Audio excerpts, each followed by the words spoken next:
Puan Nurin Al-Inani.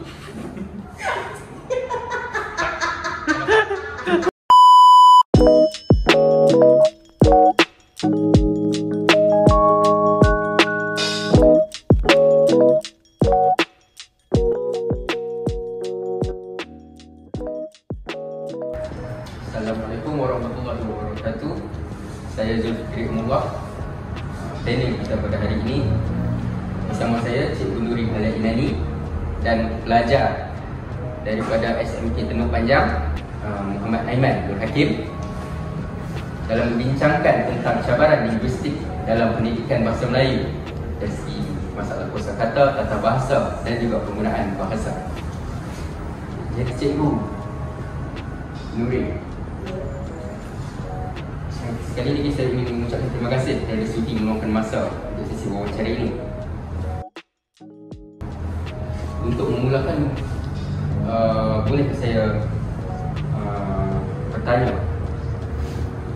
apakah pendapat anda tentang cabaran utama dalam pendidikan bahasa Melayu, khususnya dalam aspek kosakata dan tata bahasa? Okay, terima kasih atas sambutan ini. Dalam pendidikan bahasa Melayu ini menghadapi beberapa cabaran, terutamanya dalam kosakata dan tata bahasa. Salah satu isunya ialah tentang pengaruh bahasa Inggeris, yang di mana semakin meluaskan dalam kalangan pelajar kita di Malaysia ni. Ramai pelajar lebih membiasakan guna istilah dan strukturayat dalam bahasa Inggeris berbanding bahasa Melayu. So memberi kesan kepada penggunaan bahasa Melayu terhadap mereka dalam pembelajaran. Selain itu juga diorang macam tak ada pendedahan kepada bahasa Melayu dengan lebih tinggi dalam kehidupan.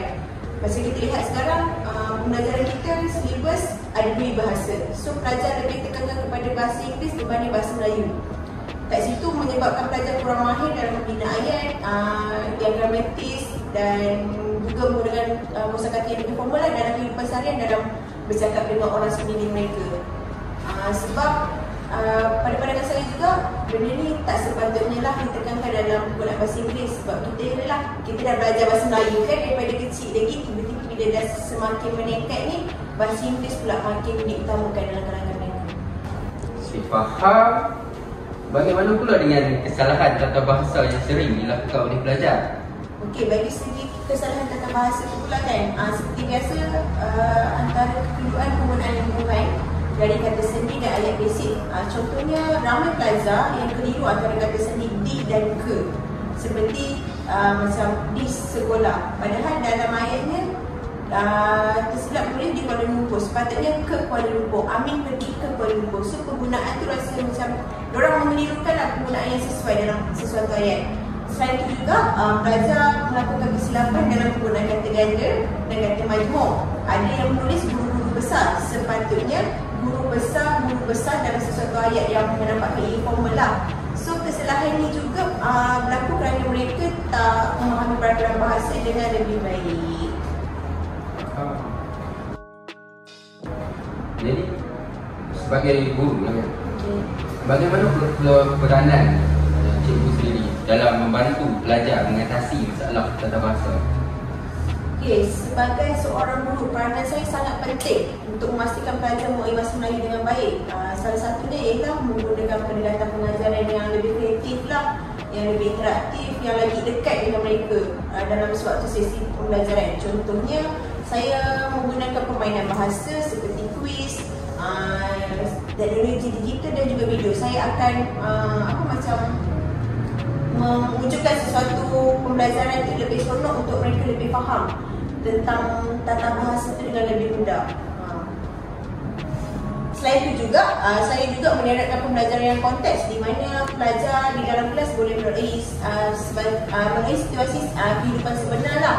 Contohnya mereka diberikan tugasan projek yang memerlukan komunikasi dan menulis dalam bahasa Melayu betul. Contohnya dalam kelas saya mengutamakan dalam pembelajaran kumpulan dan saya bagi sesuatu tajuk untuk mereka kembangkan secara tersendiri dan mereka akan bentangkan di hadapan kelas dengan apa yang mereka faham tentang tata bahasa itu.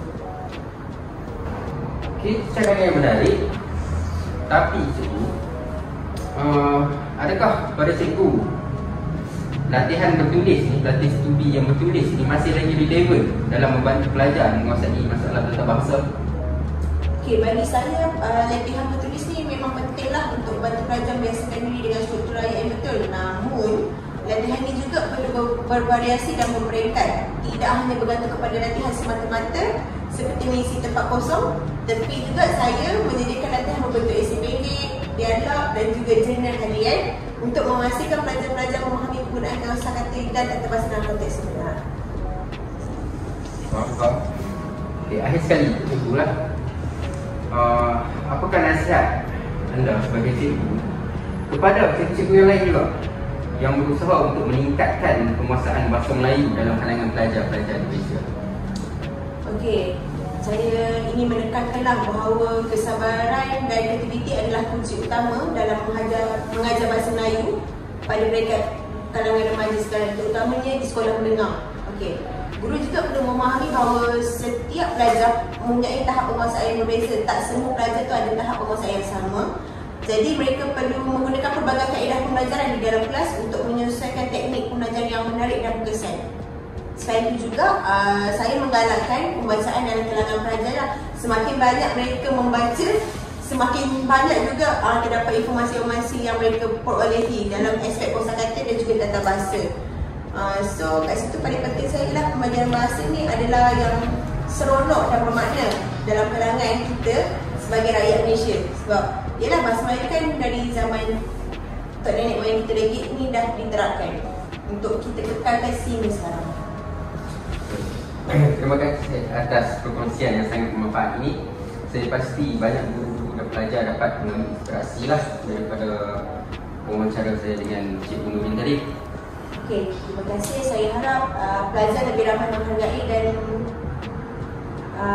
mempelajarilah keindahan bahasa Melayu ini dengan lebih menarik. Okey, kita beralih kepada pelajar kita hari ini, Muhammad Aiman. Okey. Bolehlah menjelaskan kepada kami semua bagaimana kesantunan berbahasa secara formal dan tidak formal mempengaruhi pembelajaran bahasa di sekolah? Baik, terima kasih kepada soalan yang diajukan. Kesantunan berbahasa ni ia adalah satu komponen yang sangat penting dalam pembelajaran dan ia bukannya sekadar untuk berkomunikasi, tapi lebih tepat lagi ia mencerminkan adab dan juga nilai yang terkandung di dalam bahasa Melayu. Dalam aspek pendidikan, bahasa yang sopan dapat mewujudkan suasana pembelajaran yang lebih harmoni dan membantu pelajar untuk menguasai bahasa Melayu dengan lebih baik. Kalau kita nak tengok dalam aspek pembelajaran, iaitu dari segi bahasa formal ataupun tidak formal, sebagai contoh ialah dari segi penggunaan kata sapaan yang betul. Pelajar adalah lebih baik untuk membiasakan diri dengan menggunakan kata sapaan yang lebih sopan. Sebagai contoh, dalam konteks formal adalah lebih baik pelajar itu menggunakan panggilan sapaan seperti cikgu, encik ataupun puan berbanding sapaan yang tidak formal, iaitu terus kepada nama guru tersebut, dan ia dilihat sebagai sesuatu yang kurang sopan dan tidak beradab lah. Dan seterusnya ialah dari segi interaksi di dalam kelas. Penggunaan bahasa yang formal ketika pelajar itu bertanya soalan atau berkomunikasi dengan rakan ataupun guru. Sebagai contoh adalah lebih sopan kalau pelajar tu dia berkata, cikgu, bolehkah saya bertanyakan sesuatu, berbanding cikgu, saya tak faham ni. Kita dapat lihat perbezaan dari segi konteks formal dan juga tak formal. Kalau dari segi konteks formal adalah lebih beradab dan melambangkan keunikan dan keistimewaan bahasa Melayu itu.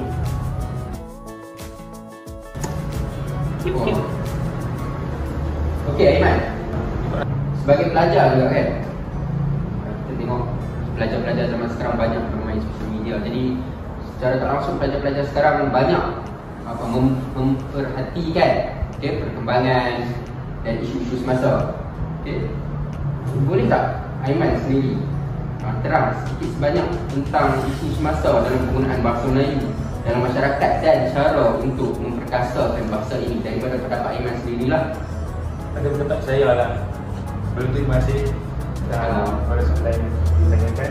Pada pendapat saya, bahasa Melayu semakin hari semakin banyak cabaran yang semakin rumit. Inilah salah satu punca adalah sebab kecenderungan masyarakat untuk lebih memilih bahasa Inggeris dan bahasa rojak ataupun bahasa Selangor sebagai bahasa utama dalam komunikasi harian. Antara contoh cabaran yang dihadapi ialah dari segi dominasi bahasa Inggeris berbanding bahasa Melayu dalam bidang akademik dan pekerjaan. Hari ini dapat dilihat bahawa kebanyakan sektor ataupun bidang lebih memilih bahasa Inggeris sebagai bahasa yang melayakkan mereka untuk menceburi sesuatu bidang berbanding bahasa Melayu. Dan ini menyebabkan bahasa Melayu kekurangan tempat di hati setiap masyarakat.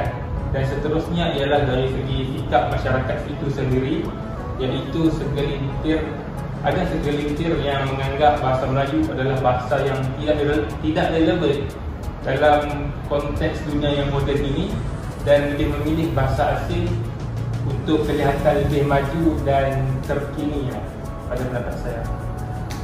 Cara untuk memperkasakan bahasa?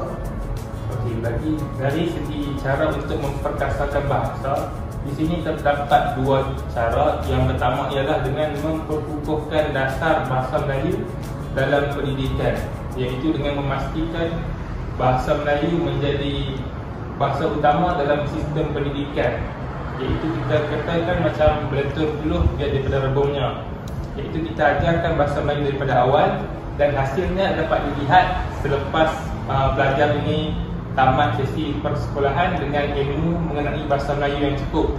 Dan yang kedua ialah dengan menganjurkan kempen kesedaran dan program-program yang berkaitan dengan bahasa Melayu, seperti mengadakan minggu bahasa, seminar linguistik dan pertandingan esei yang boleh membantu meningkatkan minat pelajar dan masyarakat terhadap bahasa Melayu. Okey, dengan itu berakhirlah segmen kita pada pagi ini. Terima kasih sekali lagi saya ucapkan kepada Cikgu Nuril dan saudara Aiman. Man.